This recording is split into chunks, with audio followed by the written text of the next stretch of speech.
naman dito ang kumain na hindi naghugas? Simpleng pagpatay sa mga ilaw, hindi pa ninyo magawa. Nilalangaw na naman ang mga plato dito. Anong oras na lang ang mga tao dito nakahilata pa? Mabubulok na lang yung mga binabad na damit sa kuwita, hindi pa malabhan. Tama yan. Ngayon lang kayo babangon kapag makaluto na tayo ng ulam. Hihintayin nyo na lang talaga na pagsilbihan kayo. Hirap na nga tayo mag-budget sa mga gastusin dito sa bahay. Ang mga kasama mo magpabigat pa sa'yo. Ang mga dumi sa mga pets sa labas. Ako pa ang magliligpit, paalaga-alaga kayo sa mga pets, tapos hindi kayo marunong mag-asikaso. Ang mga lagayan dito sa tubig, nilulumot na. Saka lang kayo makaisip maglagay ng tubig sa rep kapag ka mauuhaw na kayo.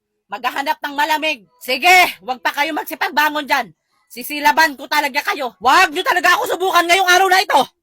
Lunes na Lunes talaga gagawan tayo ng kasalanan sa mga tao dito.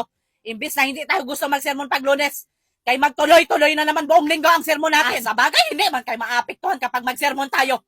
Baliwala man lang sa inyo.